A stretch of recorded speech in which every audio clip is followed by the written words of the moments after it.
Hi friends, welcome to my channel. ఈరోజు video అండి పల్లీల గేమ్ అండి. వదిన మరదలు ఫస్ట్ వీడియో చూడండి ఫ్రెండ్స్. వాటర్ పోరింగ్ గేమ్ ఆడామండి నేను మా మరదలు. ఈరోజు పల్లీలతో ఆడుతున్నామండి. చూసారు కదా, ప్లేట్లో పల్లీలు అండి. 2 బౌల్స్ తీసుకున్నాము. 1 మినిట్ టైం అండి. స్పూన్తోని విధంగా పల్లీలు తీసి బౌల్లో వేయాలండి. చేతితో పట్టుకోకూడదు. ఎవరు ఎక్కువగా పల్లీలు వేస్తే వాళ్ళు వినండి. ఈ వీడియో మొత్తం చూడండి ఫ్రెండ్స్. నచ్చితే లైక్ చేయండి, షేర్ చేయండి.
నాయి మీరు కౌంట్ చేయండి, మీరు నాయి నేను మీరు కౌంట్ చేస్తాను.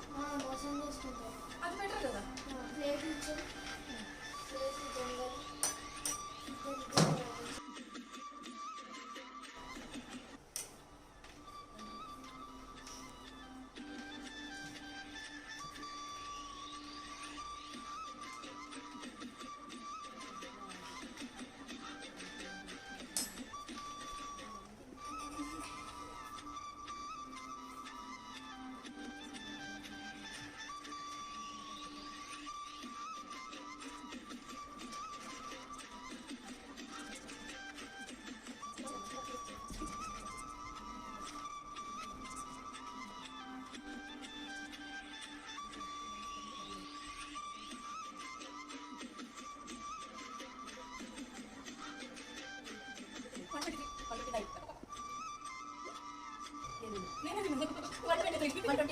129.